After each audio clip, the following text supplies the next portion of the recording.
One day I'm gonna be everything I wanna be. I don't let it get the most of me. One day I'm gonna be free. I wanna be everything I'm gonna be. My future right in front of me. One day I'm gonna be free. I wanna be free. Then let me be free. From the depths of darkness, a voice emerges.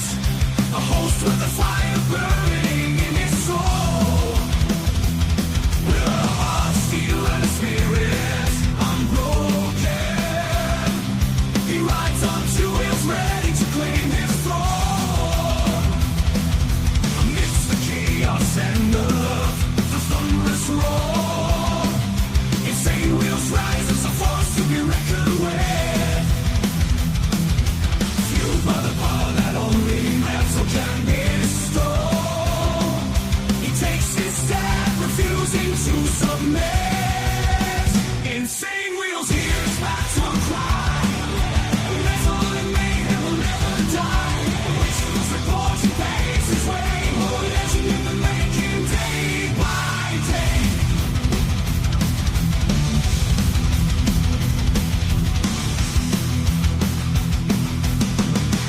Ladies and gentlemen, it is a beautiful, thirsty Thursday morning. Great to see everyone in the chat, man. Let's get it. Obviously, we have a lot to discuss this morning, as you guys can tell from the title of today's show. Iran rejects U.S. peace plan. Totally not surprising, by the way. We basically told you guys yesterday that they said, well, fuck off with that shit.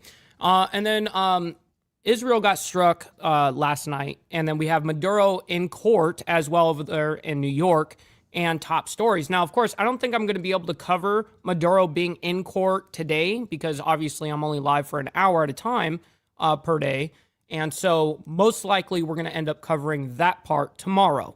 But nonetheless, let's go and give you guys a chronological breakdown of what we're looking at.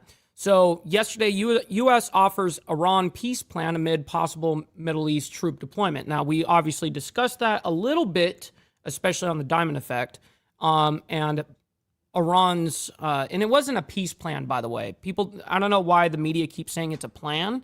There's a difference between a framework and a plan. So framework, if everyone goes, yeah, we somewhat agree on these things, then we can go into a plan. So it never made it into a plan. It made it into a framework. And Iran basically said, yeah, see you later with that shit. We're not going to take that. Anyways, we have an update from CENTCOM yesterday, Operation Epic Fury update. 10,000 targets struck inside Iran, CENTCOM says. That's their claim right now. And I've actually heard a higher number than that, but that is what CENTCOM is specifically saying. Iran claims, quote, no intentions of negotiating as Trump offers peace plan, which is a framework, energy markets react. Now, of course, that's going to be such as oil, stuff like that. Once they realize, oh, the war's not going to necessarily end, that's when oil is going to go back up again, which we're seeing right now. We have a little bit of an update as well from, just the Middle East and the White House in general. Caroline Leavitt had a press briefing yesterday. I didn't even watch it, but there is something that we're going to be tying in today. It says future Iran strikes tied to the diplomacy outcome. And we're definitely going to get into that here in a few. And then this morning, just a couple of hours ago, Trump, Iran, quote, begging to make a deal. Stop the cap. You guys just heard what I was saying about how Iran said fuck off. Iran is, quote unquote, begging to make a deal. It might be the other way around at this point because now we're balls deep, we're fucked, and if we pull out without, quote unquote, winning, we look fucked. I mean, that's basically what's going to happen here. And also, by the way, we have a Trump cabinet going on right now live, so I'm going to pull that up onto the background here. And we're going to be covering that a little bit as well. I just saw it right now. And then after that, we have DHS shutdown. Republican lawmakers say, quote, nothing works for Democrats. Well, I do agree with that sentiment. All right, ladies and gentlemen, let's go ahead and get right into the craziness here in a few seconds here. Let me go ahead and do our call to actions. We'll get right into it. Make sure you guys hit that like button. It helps out the show immensely, and it's free to do so. Double tap that screen if you're on the vertical side. Listen, also hit that subscribe button. This is what we do Monday through Friday. And then, of course, Saturday morning for members only. We don't even discuss any of this shit. We try to have a good time and have some good laughs. But speaking of members, by the way, please consider becoming a member, starting only at $3.99 a month. We're making sure we're not bringing the bank out there with anybody, but check it out. This is what allows us to be on these airwaves as well as have these lights on. So thank you guys for becoming members and staying members. Little side note here, follow my Instagram at BallValveTV, where I post everything behind the scenes of not only my life, but as well as the show, Millennial Food Time, breaking news, as well as the campaign trail, man. Make sure you guys follow me over there. And we have a Discord server for all you legends, by the way. This is where we continue the conversations after the hour-long show. Make sure you go down into the video description down below, and that's where the invite link is for that. And last but not least, all super chats, super stickers, gift membership signups are, of course, all going to be presented live and shouted out onto the show. But if you guys would like to skip that YouTube 30% brutal cut that they take from your hard-earned cash, by the way, well, then we have these platforms that are scrolling around the screen, and you guys can donate there, and I get 100% of the proceeds. I will read out loud whatever comes our way, just like a super chat. So I've got my email up. At any time, we'll be scanning. All right, ladies and gentlemen, great to see everyone in the chat. We got Motobomb Virginia, by the way. Thank you for the raid this morning. I very much appreciate that. You and the coffee crew always showing so much love. I appreciate that. We got Naomi in the chat. We got Rabbit of Chaos as well as Seymour Cannabis. Thank you guys for hanging out with us. We got Sterling Wheel, my man. He's saying MB for president. No, thank you. Definitely do not want that job. We got Crystal, the like button. Great to see you in the chat as well. We got Charles Darwin from Down Under. Shout out to my man. We got Steve Posey as well as Steve Easy. Shout out to the legends in the chat. We got KP as well. Appreciate you guys for hanging out. We got AU as well as Big Dan. Yes, sir. Charlie Rose. Great to see you in the chat as well. We're scrolling our way down as fast as humanly possible. Sorry, guys. We got Pops up in here. Update on Mountain Woman. She has been transferred to a rehabilitation hospital, and then they will enable her to learn to walk. Yesterday was a challenge as she had an ambulance ride that took over 2 hours. Wow, an ambulance ride that took that long? Oh my God. That's crazy, bro. Well, thank you for the update. We're praying for her continually. So thank you for giving us that update. We're scrolling down. We got Miss Lotus as well. Good morning. We got Joseph up there, our favorite snow Mexican up there in Canada. Shout out to my man. We got Dean, my man, over there in Israel. Shout out to you as well. Great to see you in the chat. We got Tiffany as well. Good morning, good morning. And Sterling Wheel gifting out 5 crazy memberships. Let's fucking go, man. Very much appreciate that. Not only helping me, but you're helping 5 others in the Insane Wheels family. So I very much appreciate that. All right, we pretty much got to get right into this shit. We got a lot to discuss, as you guys heard me give you guys the chronological breakdown of what we're going to be discussing this morning. We got Kinetic Kel in the chat. Good morning to you. Hopefully you're enjoying your thirsty Thursday morning. All right, guys, let's go ahead and get right into the craziness. Let's do it. And welcome back, everyone, to Live Now from Fox. I'm your host, Mike Page. Always great to be with you as we continue to roll on. And now we want to bring you the latest updates concerning the war in Iran. This all coming as the U.S. proposed a 15-point plan to end the war. And it wasn't a plan. I don't know why the media keeps fucking saying that. It's a framework. And Iran said, no, we're not agreeing to this framework. That's what happened. With Iran, there has been a lot now of back and forth going on between the U.S. and the Iran regime. What's up, Josh Phillips over there on the Facebook side? Shout out to my man. Good morning. Phil Stewart with Reuters saying that Iran's press TV citing official my Iran God. will not allow the U.S. What's up, or Sick? Trump to dictate the timing of the end of the war. So for more on this, let's bring in Phil Stewart with Reuters. Great to have No, we don't need to do that. We don't need to do that. Let's just see if there's any other updates during this. And having a conversation with himself. Obviously, things are being messaged. There were no talks being held with the U.S., adding that the exchange of messages through mediators, quote, does not mean negotiations with the U.S. Dude. These guys just love to lie through their teeth, and then when what we're actually doing here. Oh, look, it looks like a CENTCOM video. Let's see what war this in is. Iran. Yep, it is a CENTCOM video. I'm Admiral Brad Cooper, Commander of U.S. Central Command, here with my 5th update on Operation Epic What's up, Fury. Agrillipus? We're in the fourth week of the campaign and remain on plan or ahead of plan in achieving very clear military objectives for eliminating Iran's ability to project power in meaningful ways outside its borders. U.S. forces have struck more than 10,000. Are you talking about Rabbit of Chaos? Are you talking about what they lifted is the max amount of time, max age that you can enlist? It used to be 35, and now they brought it up to something like 42. I think that's what you're asking about. We got 13 in the chat. My man, great to see you. Long time no see, man. Good morning. Military targets. In fact, we hit the 10,000th Iranian target just hours ago. And if you combine what we've accomplished with the success of our Israeli ally, together we have struck thousands more, clearly demonstrating that we're stronger together. Our precision strikes have overwhelmed Iranian air defenses, and our Well, you be safe out there, Pops. Very much appreciate that. Thank you for that. combat flights over Iran are having tangible effects. Here are a few examples. For decades, Iranian warships have roamed regional waters, threatening and harassing global shipping. But those days are over because we've now destroyed 92% of the Iranian Navy's largest vessels. They're not sailing, and my operational assessment is that they've now lost the ability to meaningfully project naval power and influence around the region and around the world. As we've highlighted previously, Iran's... Yes, as well as only if you have one... That's funny that you point that out because you're reminding me. So you can be up to 42 now, and you can have up to one weed conviction. You know what I mean? drone and missile launch rates are down by more than 90%, meaning their ability to attack American forces and regional neighbors is drastically reduced. And not only have we significantly degraded Iran's naval, drone, and missile capabilities, we've also removed the regime's ability to rebuild them. Before Operation Epic Fury, Iran had large-scale manufacturing capacities to not only build naval vessels, missiles, and attack drones, but also to advance and proliferate these technologies to regional and global bad actors.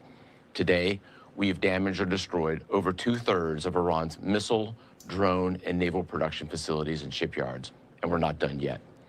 We are on a path to completely eliminate Iran's wider military manufacturing apparatus, which is why my operational assessment continues to be Iran's combat capability is declining as U.S. combat capability continues to increase.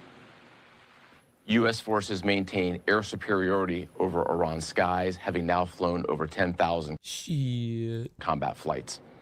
As I mentioned in my last update, refueling tankers are extending our reach, and fighters and bombers are delivering precise strikes against our primary objectives. Let me highlight our B-52 bomber force, which is executing a high volume of strikes into Iran and demonstrating our unmatched dominance in the air. Now in their 8th decade of flight, our B-52 bombers are executing strikes into Iran with up to 70,000 pounds of munitions on each mission. Our B-52 pilot... That's facts, Big Dan, and thank you for that. Yes, make sure you guys get the likes up, man. I very much appreciate it. You guys don't have to like or agree with what's happening. We're not talking about what ought be or what should be. We're talking about what is. So thank you guys for recognizing that and hitting the like button for that reason. Pilots and aircrew embody the courage and resilience of the more than 50,000 American sons and daughters serving in uniform during this operation. There is no adversary too determined, no mission too difficult, and no task too great for our soldiers, sailors, airmen, rather sick bastard, Marines, Guardians, and Coast Guardsmen. I just could not be prouder of our troops, and I know the American people share that same pride. Thanks so much. Godspeed. You know what's crazy, Charles? Yes, the B-52s, I do believe that are 80 years old in technology, whatever. But you know what's crazy? It's still one of the best planes out there for exactly what it does. All right, that's why they still use them. We're going to go ahead and move on into a little bit of an update here from CENTCOM as well. They claim, CENTCOM claims the number is 10,000 targets struck inside Iran. So let's go ahead and bring this up. Again, this is from yesterday a little bit. You know, they may even talk about briefly about some 15-point quote-unquote plan. But if you hear any of that, just basically disregard it. Now what we want to do is show you the latest update from CENTCOM on the war in Iran. I'm Admiral Brad Cooper. Oh, is it the same fucking video? It is the same video, bro. All right, that's cool. So I was just thinking that there was a whole different thing there, but it's not. It's the same thing. All right. Iran claims, quote, no intention of negotiating as Trump offers peace plan, and the energy markets react. Of course they're going to. You guys saw as soon as Trump had somewhat given a, hey, there's a peace plan that's being sent over to Iran and negotiations were going well, all that kind of shit. Because of that rhetoric, oil prices went down by 5% yesterday. Well, you're going to see the reaction to, you're going to see it go right back up, if not higher, of course. That's the way this works. Anyways, let's go ahead and bring this up and we'll discuss. You're watching live now. I'm Austin Westfall, a live look at the White House, just past 10:15 in the nation's capital. The Trump administration is reiterating that the U.S. is ahead of schedule in its war against Iran, while also insisting talks with Tehran are remaining productive, despite reports that it rejected a U.S. proposal. Press Secretary Caroline Leavitt saying that the U.S. dropped several 5,000-pound bombs over the weekend, mostly aiming for underground facilities along the Strait of Hormuz. Right. I was just about to say, if they didn't clarify where it was at, I was going to do it for you. A lot of the focus right now is the Strait, especially when it's the rhetoric about 5,000-pound bombs. Those are being hit right there at the Strait. Joining me is retired Marine Intelligence Officer, National Security Analyst, and the host of the Strat Podcast, Hal Kempfer. Tonight, Hal, I want to start off. I'm a fan of this dude. I like him. Here with the Wall Street Journal, Alex Ward, saying President Trump has told associates in recent days that he wants to avoid a protracted war in Iran and that he hopes to bring the conflict to an end in the coming weeks. I know you read this story just like I did, Hal. What's the rationale of why Trump wants to get this done sooner rather than later? Well, twofold, Austin. One is he's always said he wants to get this done in 4 to 6 weeks. I don't think it's going to be done in 4 weeks because that's coming up pretty fast. 6 weeks, it really depends on a lot of different things that could happen on the ground, whether we put boots on the ground, which is a possibility. The other thing, too, is they got to get this. And also, Steve Easy, he definitely did influence a lot of different countries and other businesses to invest into the United States. And that's something that objectively he's done correct. But yeah, so aside from that and the aspect of the border, yeah, I agree. Strait of Hormuz open. It's just causing horrendous supply chain problems all over the world. Asia, there's countries in Asia that literally one country just declared a national. What's up, brother Lee Lance? Great to see you in the chat, bro. Good morning. A state of emergency. I mean, it is just something that has to be done. Of course, the other part too is he already postponed his trip to China, and I think he would like to have this in the rearview mirror when he goes to China in mid-May. So all those things, confluence of reasons why. And the other, I think, is, he looks at what happened, after 9/11 with Afghanistan, Iraq. The last thing he wants to do is get bogged down in a repeat of those extended military engagements that go on forever and ever.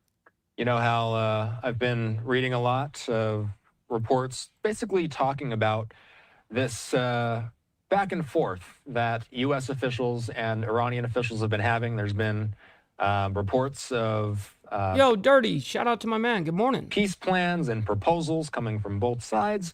Iran's government reportedly does not want to end the war unless their demands are met. That includes... Right, that's exactly right. And I think we have right here... no, is it here? No. Anyways. Includes war reparation payments and recognition of Iranian sovereignty over the Strait of Hormuz. Is Iran in a position to be making demands, Hal? I saw that and I go, it was like an invitation for the U.S. to do more bombing when they put out there. Of course, there's... Well, yeah, the way that they're looking, Iran's going like this, death before dishonor, all right? So they'd rather die on principle, you know what I mean? And so that's exactly what Iran's demands. It says exactly that. It's a death wish, but it is death before dishonor type of, ideology from their standpoint. No way that any of that is ever going to be met. The within the regime hierarchy, whatever, who's ever in charge, that's a guessing game right now. They went to pretty much maximalist objectives, if you will, in terms of what they asked for. Our objectives, interestingly, were not dissimilar to what we had prior to this war kicking off. It stayed pretty much the same. So they've rejected pretty much everything we've thrown out there. They've thrown out these maximalist things to include war reparations, which will never, ever happen. And so I'm seeing the two sides very far apart. What's up, Prez? And happy Thirsty Thursday morning to you. Great to see you in the chat. Although what that does is it does open up the entree for someone in a power position within Iran to maybe say, hey, what the Americans are asking for is not that bad, and perhaps we should do it. And of course, the other thing too is, before we Mount High comes in here right as I put out my my counterclockwise tobacco over here. Shit, what's up, my man? Good morning to you. Great to see you. Bomb anything like a power plant and make the lights go out in Tehran, we need to really kind of exhaust all other remedies, if you will, in terms of trying to find a diplomatic avenue to try and resolve this crisis. I think at this point, and I should mention that that's ending, that 5-day moratorium kind of ends tomorrow, that at this point, if we want to proceed with something like that, one can't say that we didn't make an honest try to pursue a diplomatic avenue of approach, and it just didn't go anywhere. The White House, Hal, is saying that Trump is ready to elevate the fight if need be. Caroline Leavitt spoke earlier. What does that mean? There's only a couple of ways that the war could get escalated even further into a next level war. A, we put boots on the ground. B, we attack their energy, right? So I'm going to classify that all in one. Oil and the grid for them. Today, let's play this real quick. If they fail to understand that they have been defeated militarily and will continue to be, President Trump will ensure they are hit harder than they have ever been hit before. President Trump does not bluff, and he is prepared to unleash hell. So I heard the unleash hell thing earlier today, Hal, and it made me wonder, what more could the U.S. do if they wanted to? Well, I should mention that unleash hell is not a doctrinal military term, and it's not really very exact. But what it really does indicate is that we might use a lot of different things. For example, we could use, more B-52 bombers. We have air superiority and what we call air dominance over certain sectors. We've been using B-1 bombers, B-52 bombers. I should mention neither of those are stealth, all right, which means they can be picked up on radar. But the air situation is such that we're able to use those to great effect. That brings in a tremendous amount of ordnance that can be dropped on some of these positions. So I think unleash hell could indicate a very, very robust bombing campaign, particularly in and around the Strait of Hormuz. Well, I would rather that than boots on the ground or attacking any energy. I'd rather that. But even though in this whole thing, I mean, we need to get the fuck out now. I mean, we shouldn't have been there in the first place. One of the things about Keshem Island, which is that really big, long Brother So Loud, shout out to the Boondocks in North Carolina, by the way. Shout out to my man. island that stretches along the strait, is a couple things. Number one is the Revolutionary Guard Corps has permeated that island with, it's very famous for its underground salt caves and stuff like that, but it's permeated with these, what they call underground missile cities or villages, where they have tremendous stores of anti-ship missiles, ballistic missiles, other things, and drones and all sorts of stuff like that. That's one of the impregnable strengths of the island. One of the weaknesses of the island is the island's population, about 150,000, is predominantly Sunni Muslim, not Shiite. The Revolutionary Guard Corps are the extremist keepers of this Shia. And they're not talking about the Karg Island. That's way up north in the Persian Gulf, all the way tucked at the very top. They're talking about in the strait. Brand of extreme Islam. And so you have a strong religious difference right there and a lot of historical difference. It wasn't always ruled by... Well, it's what he's getting at right here is Iran is very segmented. There's different sections of Iran. Like every city is kind of ran by their own, like a whole different subsect, It's very interesting the way that it's broken down because if, let's say you take out this region, let's say Tehran and all of that, well, the rest of the country continues. It's almost like they don't even really know too much that it's even happening. Now, aside from the state media news that is always playing in Iran, I mean, if you walk into a quote unquote like mall or something like that, you're in a public place, there's going to be TVs everywhere you walk around with the news 24/7 for sure. Persia, at one time it was ruled by Oman. I mean, if you go back historically. So if we were to start doing island hopping, for example, in the Persian Gulf, which is a possibility, the 31st Marine Expeditionary Unit will be in the Gulf of Oman tomorrow, reportedly. If we were to start taking some of the smaller islands, and you have the Saudi Arabia saying, hey, we're about ready to get militarily involved, there are some military options opening up that weren't there, say, a few days ago or a week ago. Caroline Levitt earlier today also laying out in basic terms what the U.S. wants to see from Iran in order to end the war. Let's listen real quick. The remaining elements of the Iranian regime have another opportunity to cooperate with President Trump, permanently abandon their nuclear ambitions, and cease actively threatening America and our allies. So, Hal, has Iran shown any interest in abandoning their nuclear ambitions or to no longer threaten the West? No. Not really. Yeah, exactly, Al.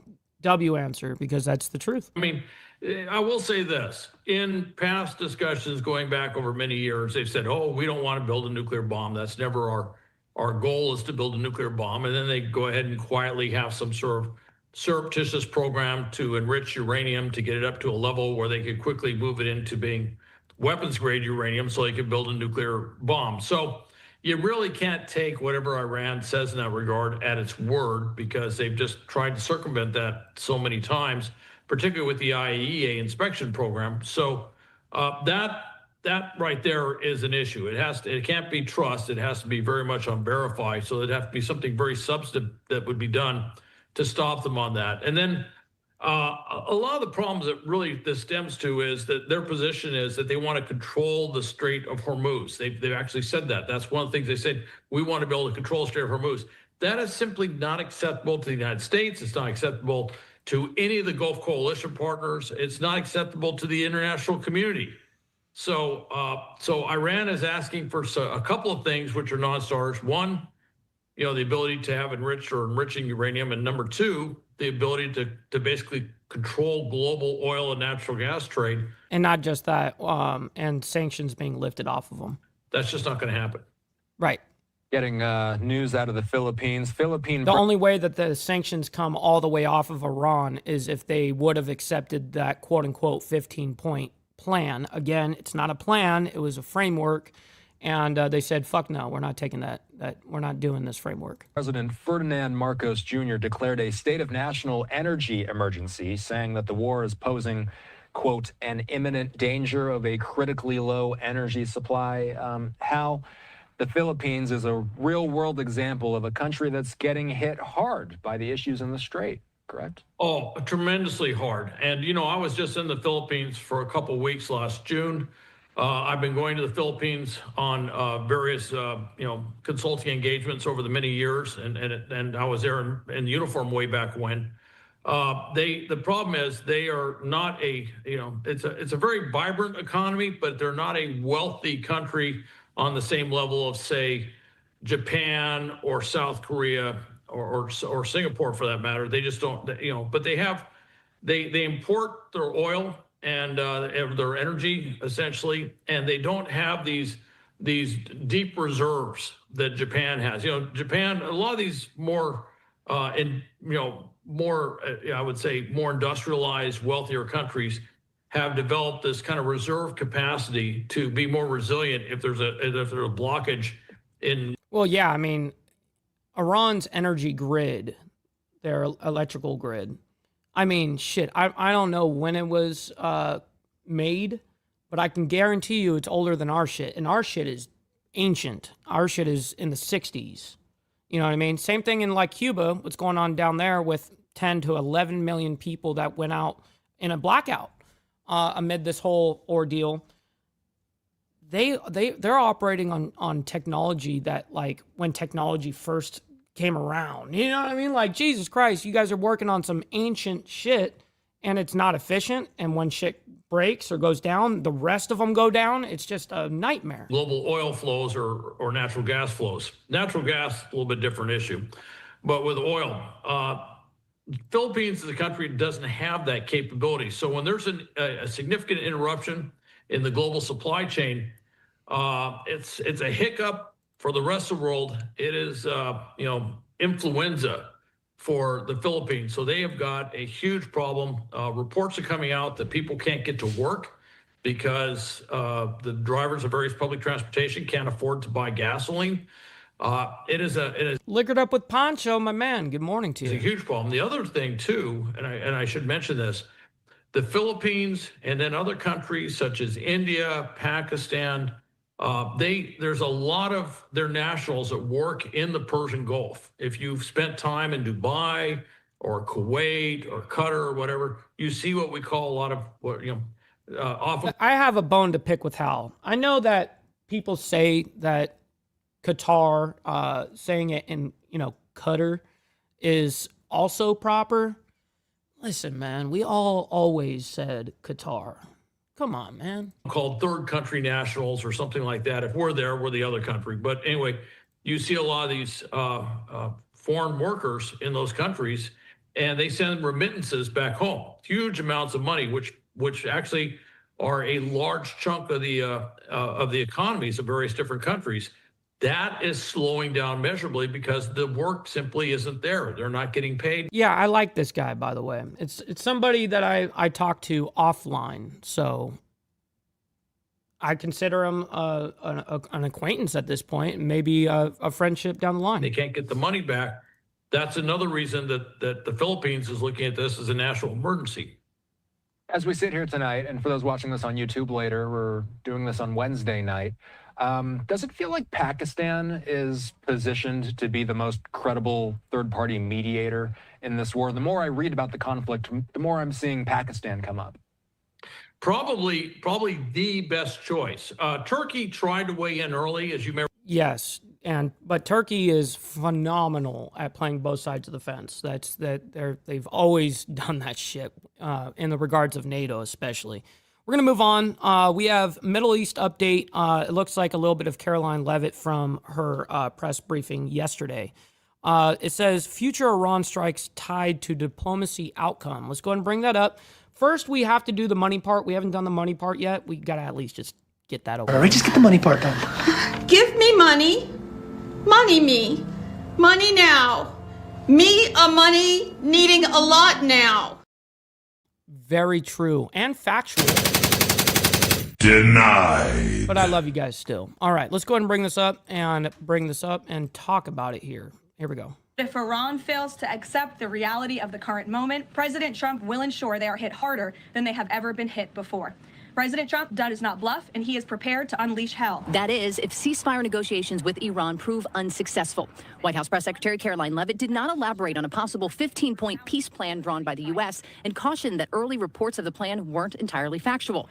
According to Iranian state-run media, a U.S. proposal has been rejected and countered with 5 specific conditions, including Iranian sovereignty over the Strait of Hormuz, a vital shipping passage for much of the world's oil supply. Iran's foreign minister says Iran has no plans to negotiate. The clear signal has been Iran is not where we want them to be, and they're saying they got no intention of moving in that direction. House Speaker Mike Johnson is more optimistic, saying today he feels a resolution is nearing. I think we're wrapping up Operation Epic Fury. That's what I think, and I think it will be done in short order. Despite the administration deploying about 1,500 U.S. troops to the region. Oh, yeah. And Steve Posey, an interesting little thing about this is people are like, oh, Putin must be getting fucking pissed or are we going to get, they're going to get themselves involved or whatever.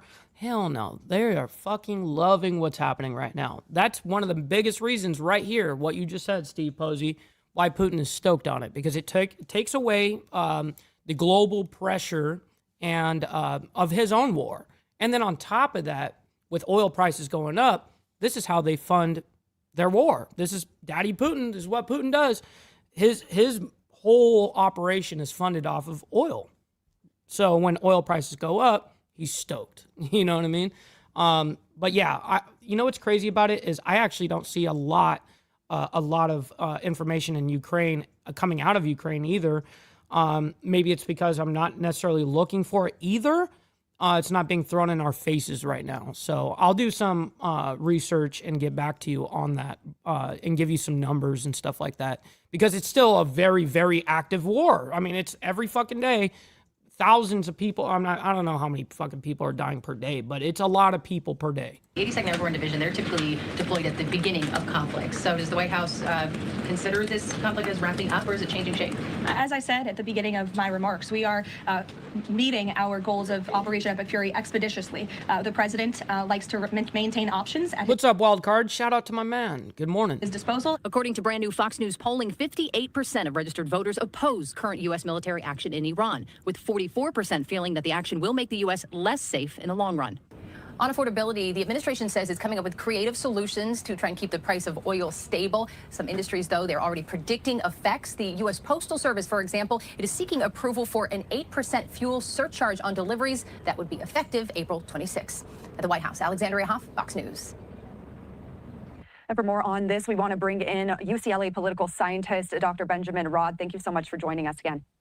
Thank you for having me back. I really don't care for when analysts come up and talk.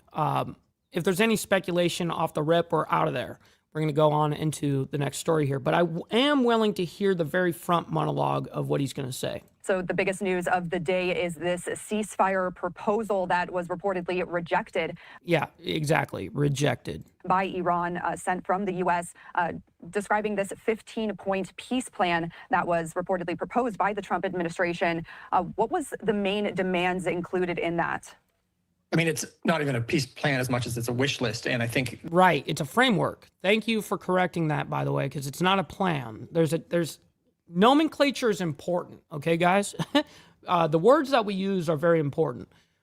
It was not a plan. It was a framework or suggestion, wish list, whatever you want to put the label on it, but it was not a plan. The demand that the United States, that Iran forego any and all nuclear enrichment of any kind, forego development of a ballistic missile program and the option to have them, and to cease all support for proxy groups, which has been the main method that Iran has used to project its power outside its borders. I mean, all three of those are non-starters. And then you add on things like, recognizing the existence of Israel. Again, these are like fundamental pillars to the Islamic Republic, both in terms of ideology and politics and international, how it approaches international relations. So it was obvious that these were going to be non-starter positions, which is why I call it more of a wish list than really starting. What's up, biker babe? Shout out to you. Good morning to you. Hopefully you're enjoying your Thirsty Thursday morning. By the way, we have 300 people in here between both the live streams. Make sure you guys double tap that screen if you're on the vertical side. Hit that like button if you're on the horizontal. You guys don't have to like all this wild shit that's happening, but you guys can like it for me and what we do here. So thank you. Point for negotiations.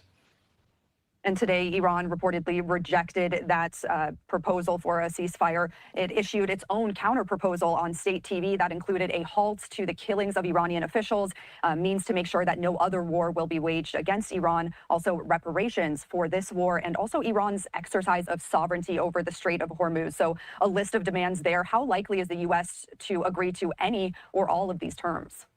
Very unlikely. I mean, let's be honest. This is not. That's not even the answer. I'm going to give you guys the correct answer. He said, not likely. It would 0% chance. 0%. What Iran basically demanded, it's a 0% chance that the United States would tangle with that. Just saying. We're not anywhere near a negotiation point. This is not diplomacy yet. This is an attempt, I think, really by both sides to buy time. For the United States, it buys time to decide what its next move would be, which all signs seem to indicate possibly some sort of ground operation, giving the mobilization of Marines and deployment to the area. And for the Iranians, they're going to continue to wage economic war by keeping the strait shut down, by restricting the flow of traffic of commerce and goods through the Gulf, and by continuing to attack allies in the region, raising the economic cost of the conflict for everybody and bringing pressure to bear on the United States. So Iran is fighting very much a sort of insurgency operation. And when you're fighting as an insurgent, time is... No, I did not see that, Steve Easy. Thank you for letting me know about that. An asset, and that's what they're trying to buy with these negotiation attempts. And we heard from President Trump speaking at a fundraiser tonight. Again, he said that Iran is negotiating. He also said that Iran wants to make a deal badly. However, Iran's foreign minister says... Wants to make a deal badly? I don't know about that. That his government has not engaged in talks with the U.S. to end the war. He also says it does not plan on any negotiations. So where's the disconnect here? Why are we hearing such different things from the leaders of these countries? I think what the president is stating is what he wants to happen, what he wishes would happen, signaling to both domestic audiences and also to international markets that there's an attempt to wind this down and to Virginia Chaos, I got you, bro. Shit. Stop the cap. Sort of the nerves and the anxiety that has taken over the global community as they face the consequence of the war. And we've seen this before. We saw it last year in the 12-day war in June. We saw earlier this year, before this conflict started, that the president talked about diplomacy and negotiations. All of this happening while preparations were made for war. So that's why I don't put a lot of stock into these vague references to what side wants and is willing to engage. Yeah, I did see that, by the way, Jimmy Mack. I saw that when I was laying down, going to bed last night. Is engaging in discussions. None of this ultimately matters so long as these countries are still firing missiles and rockets and drones at each other. None of this matters while the strait is still closed, because the United States is now negotiating from a position of weakness when it comes to that vital strategic waterway. And I think that's an important part of this, that for the U.S. to negotiate, it would have to have a bit more leverage, and it lacks that right now while the strait is closed. Yes, and we're going to move on from that, but I do want to bring this up. I know that I've shown this a couple of times over the last couple of days. But we're going to go ahead and do it again because I think it's pertinent that you guys understand the strait and geographically what it looks like, okay? So I'm sure you guys have seen plenty of pictures like this, but as you guys can see, this is Iran's, that's all their coastline, all throughout the Persian Gulf. Anyways, the reason why I bring this up is because, yes, the strait here is... in due to 20% of all global oil trades go through here. And we actually receive a very, very low amount of that oil itself, but it doesn't matter if it's not affecting us directly. It's on a global scale. So oil isn't just in our region. You know what I mean? If oil goes up on the global scale, then naturally we have to pay more. Now, here's the one thing, as you guys know, that Iran, being one of the, funders of the Axis of Resistance, right, which, you got Iraq, you got Lebanon up north above Israel, and you also have down here in Yemen, the Houthi rebels. Now, the Houthis basically reside in this part of, well, it's hard for you guys to see my mouse, but basically where I'm zoomed in here, this is another strait, okay? This is a whole different strait right here. Bab al-Mandab Strait. And I can't pronounce that shit, but at least you guys know there's another strait there. Now, Yemen, though they don't have mines to put into the strait, they still have firepower capability from right there. I mean, they've attacked many of ships, including our own. So they're kind of known for that. But it's interesting that Yemen, basically the Houthi rebels, haven't gotten themselves involved in this conflict yet. Now, if they do, then they can shut down this strait as well, and that's a double play. So, anyways, it can get very nasty out here with this. All right, let's go ahead and move on into Trump says Iran is quote-unquote begging to make a deal. Stop the cap. I don't think they're begging. I think that they probably do want to get a deal done so that this is behind them. But we all know the positions that everyone's going to take. We have to win and they have to win, kind of ideology. So, all right, let's go ahead and talk about it. Right now, as we are at the top of the hour, I want to get you right back into some of the headlines that we are covering. What's up, Stephanie? Great to see you in the chat, by the way. Good morning. Here at this moment. Take a look. This is also breaking news as we are hearing from Fox's Trey Yingst that the head of Iran's Revolutionary Guard Navy, Ali Reza Tangsiri, who directly commanded the closure of the Strait of Hormuz, was targeted in a strike overnight.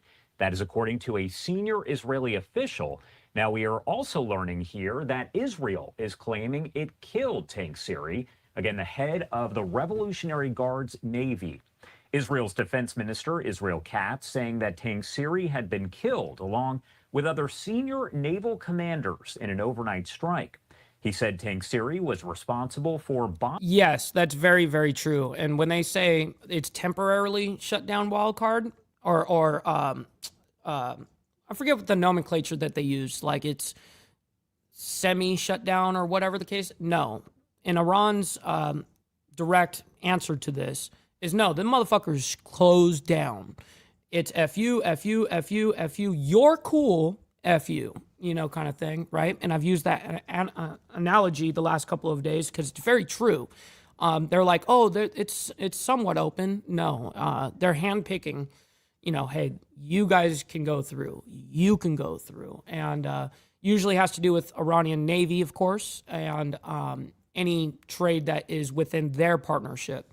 But everybody else, they can fuck off, basically. Bombing operations that have blocked ships from crossing the Strait of Hormuz. And he said the strike should serve as a, quote, clear message to top Iranian military officials that the Israeli military would hunt them down. Iran not yet acknowledging Tangsiri's killing. There's a lot to discuss as there are so many developments that are coming into our newsroom here. This came out from Trey Yingst over there for Fox over there in Israel. It says the head of Iran's Revolutionary Guard Navy, which I can't pronounce, who directly commanded the closure of the Strait of Hormuz, was targeted in a strike overnight, a senior Israeli official told Fox News. And yes, that is exactly what we were pointing out a little bit earlier on the show, that he had died, and I saw that last night when I was going to bed. Bring in Jonathan Saye with the Foundation for Defensive Democracies, always joining us here to break down the latest. Thank you so much for taking the time to be here with us today. Good morning. Excited to discuss some of the... Yeah, it pretty much is, Jimmy Mack. All the big officials that are being, K-worded, that is happening on the Israeli side. So, yes. Breaking news that's happening daily at this point. Daily, hourly, a lot going on. So, Jonathan, I want to start off with the information that we have coming in here from Trey Yingst and from Israel Caps there. Yeah, wildcard, I forget the exact number, and the number I have may be just total bullshit too, but it was something like 15, they made a claim like they have 15 mines laying out there right now or whatever, and they have endless amounts to put out if they needed to, but nonetheless, yeah, it's a possibility, and it puts all of assets at risk, including the cargo that's on these ships. In Israel, essentially saying that not only was the head of Iran's Revolutionary Guard Navy targeted, but appears to have been killed. How significant is that overall? It is quite... What's up, Baked Bizquick, my man? Good morning. Quite significant because we discussed leadership decapitation of the Islamic Republic as soon as the war began, about a month ago at this point. But that said, there were still plenty of commanders left, and Tangsiri is a good example of one of them. So the decapitation on the military front is not really complete yet. There's still quite a few of them left. Politically speaking, there's still significant figures that are decision makers in Tehran deliberately left alive in case the United States wants to negotiate with them. But when it comes to the operational side of things, this is a regime that has demonstrated its ability to still pose a threat despite not having a unified command. Now, whether it's going to be a disruption against their malign activities, certainly. Now, if it's going to halt it, it's going to be a different story, because closing the Strait of Hormuz, ultimately, all you need is a few RGC personnel and some cheap drones. You don't even need... Right. You don't even need... you don't need to even use ballistics and stuff like that. You can just swarm the area from that entire coastline with drones. And he's very right on that. Let's go ahead and skip ahead here and see what else we have here on the update side of things. Here we go. Something about the Houthis. It looks like the IDF made a post yesterday. Let's go and see what this is. Continues to be in Tehran's court, and they don't really want to provide concessions or concede. It's definitely Hormuz in any way or compromise. So that in itself, I think, is going to further legitimize this military campaign. As to oh, Steve Easy, I got you. Why are you gay? Hold on, the other one too. You are gay. Shit. What are the fruits of this? How can we really get anything that's attainable? We've seen so far with Tehran, following Operation Midnight Hammer, 12-day war, maximum pressure, diplomacy, and now this war, that Tehran doesn't change its stance on anything. They don't compromise regardless. If anything, the more paranoid they become and the more fragile they get, they're less likely to offer any meaningful compromises because they see that as a sign of weakness. For them to really give up their nuclear program in the midst of this war continues to look very unlikely. Now, who's leading that American front? In the big scale of things, it's debatable how impactful that's going to be, whether it's Kushner, Wickoff, or Vance, or even the president himself. The Washington's position is quite unified. That still we don't want to see Iran enrich uranium. We don't want Iran to have long missile ranges. And of course, the proxy support on the other hand. You see Tehran really not backing on all this. And this has turned into this game of cat and mouse for the last, I want to say, 30 years. It was the same topics of negotiations, and we really failed to get anywhere with them. I want to see this. Tehran. I'm going to pop this video up on your screen. It's coming in from Eylon Levy. He is, of course, the former Israeli government spokesperson. This is a video that's circulating all over social media, and I want to watch it for just a second because at some point, as you watch on the right-hand side of your screen, this appears to be an Iranian ballistic missile that was fired at an Arab-Israeli town there, again, targeting civilians in that area. Keep watching the Man, that's terrible. Right-hand side of your screen, and you can see look at that. Just wow, look at that fucking car flip like that. In that area. Keep watching the right-hand side of your screen, and you can see just the impact there from that strike. We are working, of course, to That looked like a bomb. Like it happened from within the car or under the car because, is that the top of the car where it just got, I mean, I can't really tell if that's what happened. Civilians in that area. Keep watching the right-hand side of your screen. No, I really can't tell. And you can see... Oh, no, it did hit it punctured the top of the car. It did. Just the impact there from that strike. We are working, of course, to figure out if there are any injuries, but this is a fluid situation as that strike happened just a short time ago. Now, Jonathan, what does that tell us about, and you touched on this a little bit, but about the targets here? What's up? We got Brother Bob over there on the Facebook side of things. Good morning. For Iran, for Hezbollah, because it sounds as though they really aren't targeting anyone. They're just firing everywhere. I wouldn't even say it sounds as though. It evidently clearly looks like it. You just see the civilian death count, and all these videos again show us. You see the American-Israeli campaign going after precision targeting, specifically targeted assassinations, taking out a particular building, talking to Iranian civilians. All right, sounds good. We're going to move on from that. All right, DHS shutdown. We have an update here. Republican lawmakers say that, quote, nothing works for Democrats. All right, this came out an hour ago. The video that we just played for you guys came out only a couple of hours ago, so this morning stuff. Anyways, this is one of the last stories we're going to do before we get into Trump. President Trump hosts cabinet meeting amid Iran talks, and that's happening right now. So we're going to be playing a little bit of that after this. But quickly, you know what we need to do? We need to embrace our fuck-ups. You know what I mean? Shit. Don't beat yourself up over past mistakes. You are going to fuck up again in the future, quite possibly in a most spectacular fashion. Why worry about yesterday's fuck-ups when you have tomorrow's fuck-ups to look forward to? You are a fuck-up, and fucking up is part of your growth process. Embrace the process. Embrace thy process. You know what I mean? All right, here we go. What I want to do is bring in Senator Marsha Blackburn, a Republican representing Tennessee, to talk. What's up, TJ? My man, good morning to you. And looks like Joseph has responded to you over there on Facebook, Bob. I see that you went back over to YouTube. He says, Bob got a little something for you. A little bit more Sounds good. About the shutdown, President Trump's trip over to Memphis, a lot of different topics here. Senator, thank you so much for being here with us. I'm delighted to join. Oh, boy. This is what we got to listen to? Shit. And thank you so much for having me. No internet having I wanted ass? to start by talking to you a little bit about DHS and the funding fight. What is it, in your opinion here, that is holding up a deal being reached so that TSA workers can be paid?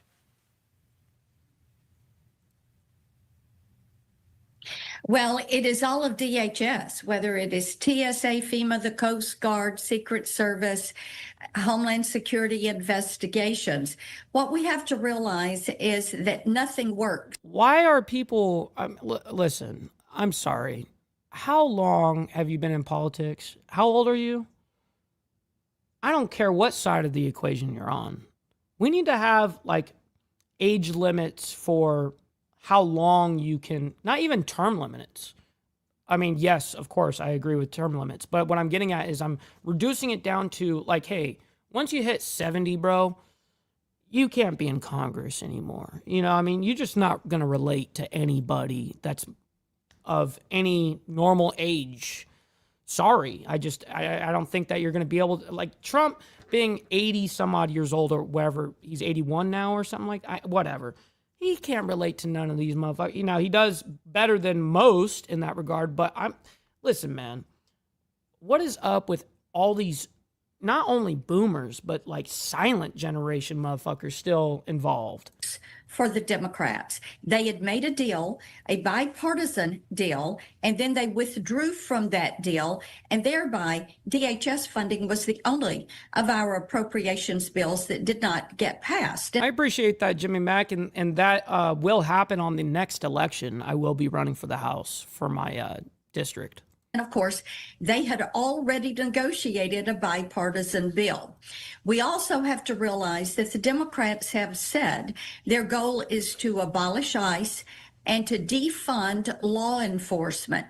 And yesterday, when they were offered the opportunity to fund TSA and to take the deal they had made even over the last 40 days, they backed away from that. They would not even... Holy shit. Virginia Chaos dropping a humongous donation, man. I very much appreciate that. Gifting out 5 memberships, not only helping me, but 5 others in the community, man. I very much appreciate that. Thank you, sir. Goes a long fucking way, my man. Hell yeah. Accept their deal. So this is twice. They have wanted something and have backed down, but it's a total of 7 times they have voted to defund DHS. And thereby, you're not seeing FEMA grants go out. You are not seeing TSA workers, FEMA workers, Secret Service, Coast Guard, other law enforcement, federal law enforcement agencies paid. And this is dangerous for... That is hilarious. Gilf alert. For the country. We encourage our Democrat colleagues. You've made deals and then you backed away from your deals. Find something you will vote for so that these workers can be paid. And I wanted... Yeah, I mean, here's the thing with the whole DHS thing, and then I'll leave it at this, and we're not going to continue this whole thing. When it comes to the Democrats trying to basically not fund DHS, right? I don't understand why they continue that argument, because I know that they ultimately want ICE defunded, right? But ICE is funded through the big, beautiful bill until 2028. So no matter what you do right now, whether DHS gets funded or not, ICE is still funded. So that's kind of one of those things. It's like, well, now you're only hurting TSA people. You're hurting people that are in the Coast Guard. You're you're not even getting what you actually wanted in the first place. You know what I mean? So anyways, real quick, we got Brother So Loud dropping a 10 spot saying, I'm embraced. Yes!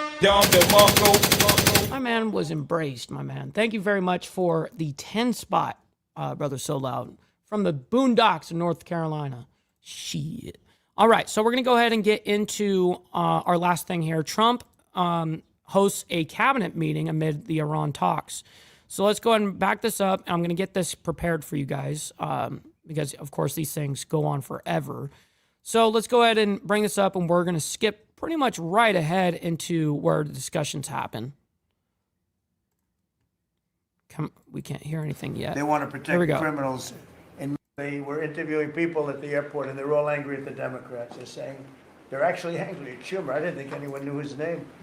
One woman said, that Schumer is disgraceful. Now this is happening right now, but we're catching it an hour and a half behind. We're not gonna watch a whole hour of this shit. We're not even gonna listen to 20 minutes. Not even. We're gonna get a little bit of a sample here, and then we're gonna close out. It's a disgrace to our country. But they're angry at the Democrats. They know what's happening. But they're punishing the American people, including travelers at airports, all in... Oh, very, very interesting. So they pivoted, Steve Easy. He says they ain't asking for ICE funding. They want body cams and no mask, brother. Got you. So now that's the new demand on that. Interesting. To return to open borders and give amnesty to 2029. illegal criminals. My apologies. I thought it was 28. So thank you for that correction. 2029. I want to give amnesty to some of the criminals that came into our country, just about all of them, actually, if you look at it. They love sanctuary cities, which is a sanctuary for criminals. They want to make sure they're taken care of. That's what we're fighting about. That's really what they're fighting. They don't talk about that, but that's what they're fighting about. They want to protect criminals. In many cases, 11,888 murders. Many of them, I will say, are gone now because of us. We got them out. But still have some left. Should have never happened, should have never been allowed to come into our country. But we're not going to let it happen. Yep, and that's going to be on both sides of the equation, too, for sure. There's always going to be those interesting pivots. We're not going to let the Democrats get away with this stuff, and people are wise to them. So they need to end the shutdown immediately, or we'll have to take some very drastic measures. This morning, I want to give an update on the Operation Epic Fury, which is an appropriate name because we are absolutely obliterating them.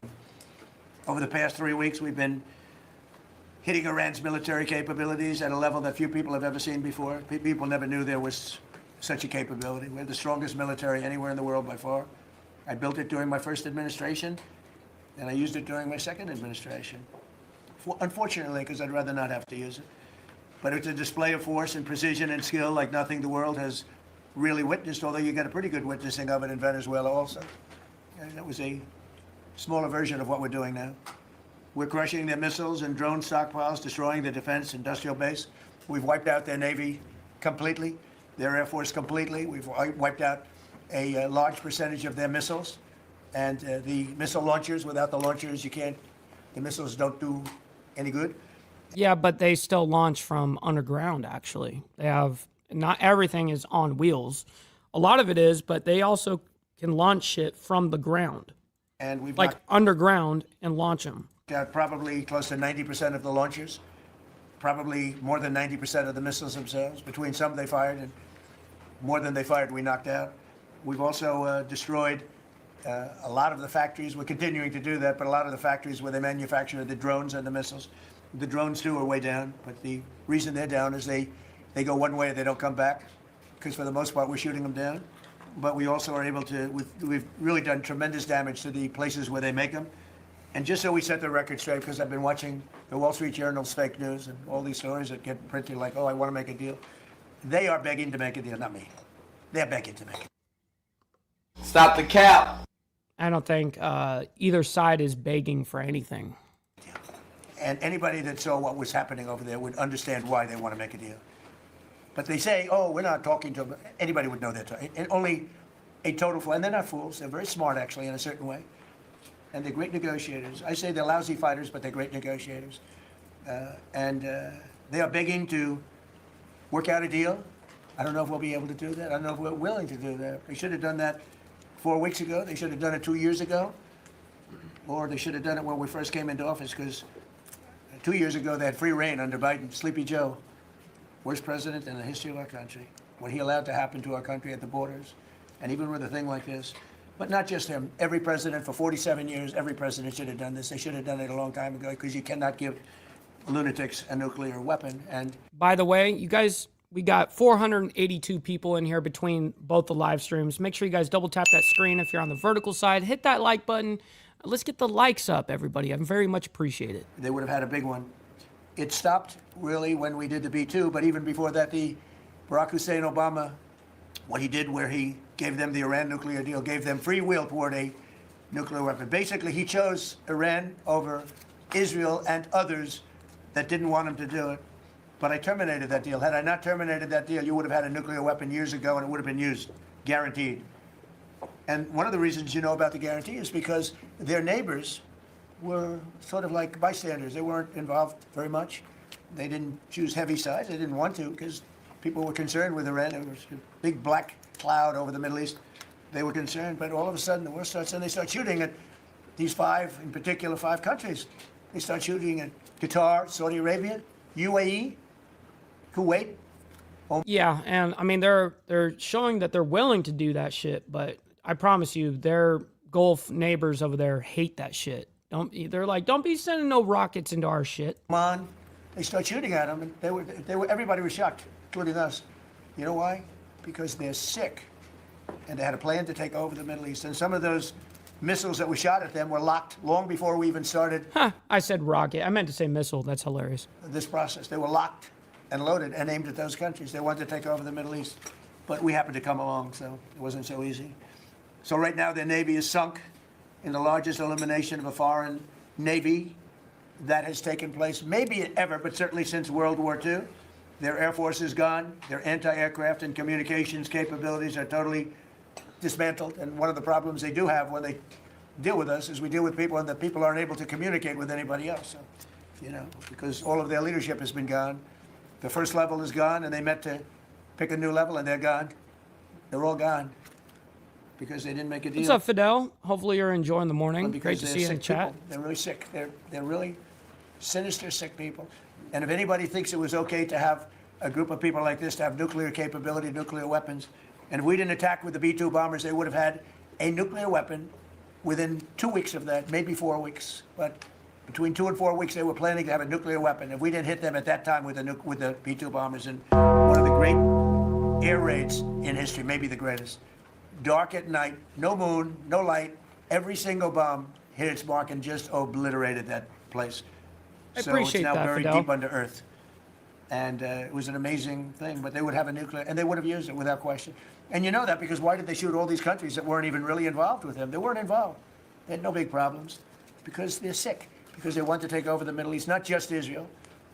Certainly Israel would have been the first on their list. They would have used nuclear weapons, a nuclear. You don't need too many of them. But they would have used a nuclear weapon on Israel, and they would have used it on the neighbors. And then they would have come after us. And if we had a weak president, they would have done great damage. But fortunately, you don't have a weak president. I knew what was happening. And I think we've been proven right. You know, they took one missile, went 2,500 miles. They supposedly didn't have a missile like that. They had no missile with that capability. But they shot the now famous Ireland, the island that Ireland. the UK was very afraid to give us because they didn't want to get dragged in. But we don't want to get dragged into their wars either. You know, it's one thing we're very disappointed. I'll say it publicly. We're very disappointed with NATO because NATO has done absolutely nothing. And I've always said, 25 years ago, I mean, I was somebody that wasn't a politician, but I was always involved in politics and I understood politics. I said 25 years ago that NATO's a paper tiger, but more importantly, that we'll come to their rescue, but they will never come to ours. And I want you to remember that we said this. They didn't come to our rescue. Now they all want to help. When they're annihilated, the other side is annihilated, they said, we'd love to send ships. They actually made a statement, a couple of them, that we want to get involved when the war's over. No, it's supposed to get involved when the war's beginning, or even before it begins. We had the UK say that we'll send, this is 3 weeks ago, we'll send our aircraft carriers, which aren't the best aircraft carriers, by the way. They're toys compared to what we have. But we'll send our aircraft carrier when the war is over. I said, oh, that's wonderful. Thank you very much. That's wonderful. We don't need it. And we don't need it, and we don't need them. We estimated it would take approximately 4 to 6 weeks to achieve our mission, and we're way ahead of schedule. If you look at what we've done in terms of the destruction of that country, I mean, we're way ahead. Think of it, they have no Navy, and they had good ships. 154 ships have been shot down and are resting very nicely at the Damn, 154 is the official number now. bottom of the sea. And we did that in a matter of less than a week. Because we have the greatest military in the world by far, nobody even close. So we estimated it would take approximately 4 to 6 weeks to achieve our mission. 26 days in, we're really a lot ahead of schedule. The Iranian regime is now admitting to itself that they have been decisively defeated. They're saying to people, this is a disaster. They know it. That's why they're talking to us. They wouldn't talk otherwise. But what's up, yo mama? Shit. Hopefully you're enjoying your Thirsty Thursday morning so far. Great to see you in the chat. Talking to us because they've got a disaster in their hands. They're defeated. They can't make a comeback. We're free to roam over their cities and towns and destroy all of their crazy nuclear weapons and missiles and drones that they're building. And we're doing that. They now have a chance to make a deal, but that's up to them. And they'll tell you, we're not negotiating. We will not negotiate. Of course they're negotiating. They've been obliterated. Who wouldn't negotiate? They are begging to make a deal. We'll see if we can make the right deal. And if they make the right deal, I don't think anyone's begging. I'm going to be honest. then the strait will open up. Hormuz Strait will open up. And even now, we don't know if there are any mines. You know, they have 22 they call mine droppers. Think of it. Who would have 22 mine droppers? It's a boat that drops a mine. Yeah, it's okay. There is no, listen, there's some fishing vessels that will go out there and do it. It doesn't need to be a particular like Navy vessel. It can be any of these small boats that go out there and just start dropping them. I mean, it's not that complex. Who has 22 mine droppers? Except for people with very evil intention. They're just boats. Every one of those mine droppers has been struck with the same weapon we used to stop drugs from coming into the United States of America. When we hit those boats, it's the exact same weapon, extremely effective. We have unlimited supplies and extremely effective. But they have no more mine droppers. By the way, speaking of drugs, we're 98% down drugs coming in by water, by the ocean, by the sea. 98%. And we're trying to find out who are the 2% because we think they're the bravest men anywhere in the world. Maybe women. But whoever's on those boats is very brave or doesn't watch television. But where drugs coming in by sea, coming in by water, are 98% down. And now we'll stop the drugs coming in by land. The land is the easy one. You had to stop the water. A lot of it came in through water. Now it's all pinched. And these people are trying to come in by land. And we will, that's the easy one. But we had to take care of the water first. Nobody's coming in. Virtually nothing is coming in anymore. It was hundreds of millions of dollars a week were coming in by water. They now have the chance, that is Iran, to permanently abandon their nuclear ambitions and to join. Make sure you guys hit that like button. Let's get the likes up. Double tap that screen if you're on the vertical side. Thank you, guys. New path forward. We'll see if they want to do it. If they don't, we're their worst nightmare. In the meantime, we'll just keep blowing them away, unimpeded, unstopped. Well, there's not a thing they can do about it. They can't do anything about it, you know. I tell you, if they could, you'd be hearing about it. You'd be hearing about it. You don't hear anything about it. They can't shoot our jets. We have the best military equipment in the world. No, not even a contest. You see that with Venezuela. They had other equipment. They didn't have ours. It didn't work. Think of it. We did the situation in Venezuela. It was a great military operation, getting a very, very dangerous man who's killed a lot of people, forced people into our country. Incredible. He emptied his prisons in Venezuela, emptied his prisons into our country, and I hope that charge will be brought at some point, because that was a big charge that hasn't been brought yet. It should be brought. He emptied his prisons into our country and was a major purveyor of drugs coming into our country. And he's now been captured and, you know, I guess be given a fair trial. But yep, and the first appearance is supposed to be today. Maduro is supposed to be in court today. Obviously, we're not going to be able to cover that today because that information isn't out for me yet.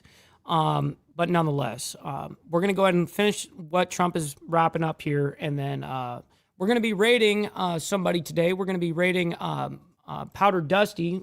I know him as Flow State.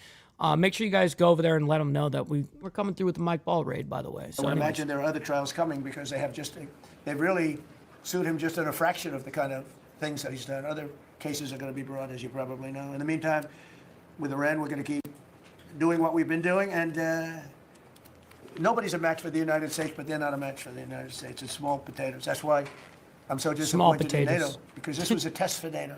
This was a test. You can help us. You don't have to, but if you don't have, if you don't do that, we're going to remember.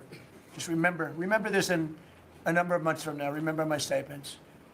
They have an expression, a great expression. Never forget. You can never forget. So as we end threats to America abroad, we're focused here at home on building the greatest economy in the history of the world. Now, before this started, appreciate you, Provo. Great to see you in the chat as well, bro. The Dow hit 50,000. The S&P hit 7,000. Both of those achievements were not achievable. Every one of you, most of you, I guess, said you'll never hit 50,000 during a 4-year period because it was too high a number. Well, we hit it in our first year. Then I said, well, now we have to take an excursion to Iran, and we have to stop this maniac who's no longer with us. The supreme leader wasn't so supreme, no longer with us. It's very sad. But we have to stop him said from it's very sad. Blowing up the world, blowing up the Middle East, and blowing up our country, and we did that. And I thought the oil prices would go up more, and I thought the stock market would go down more. Oh, my God. Stop coping. Stop the cap. Stop the cope. Hasn't been nearly as severe as I thought. I think they have confidence in maybe the American president and maybe the people sitting around this table. But Americans filing their taxes this year are receiving record-setting refunds. It's been a very big story. Well, it should be a big story. I don't think you read about it that much, but I speak about it. You know, I speak about it because if I speak about it, at least people hear. You don't write about it. You don't write about the drug prices going down. It'll be going down 30, 40, 50, 60%, 70%. Favored nations. Called most favored nations. We're going to be paying the lowest price anywhere in the world before. Okay, so we already know about most favored nations, and that is actually a humongous W for Americans, by the way. But we're focused on the war right now. So, all right, ladies and gentlemen, I can't thank each and every single one of you guys enough. Obviously, I know this is cliche as fuck, but I truly mean this. I can't do this without you guys. I'm very honored to be able to do this Monday through Friday. And then, of course, on Saturday morning, we don't discuss any of this shit. We have a good time on members only. And we try to laugh and try to get away from all this craziness because we report on it week by week. I mean, this is what we do every day. So, listen, thank you all very much for hanging out with us. Make sure you guys stick around for the raid. We're going to be raiding our buddy Powder Dusty. Let him know we're coming through with the Mike Ball raid. All right, ladies and gentlemen, God bless everyone. We'll see you guys very soon. And see you guys and be safe out there. Much love. From the depths of darkness, a voice emerges. A host with a fire burning in his soul. With a heart steel and a spirit unbroken. He rides on to his ready to claim his throne. Amidst the chaos and the thunderous roar. Insane wheels rise as a force to be reckoned with. Fueled by the power that only can bestow. He takes his stand, refusing to submit. Insane wheels, hear his battle cry.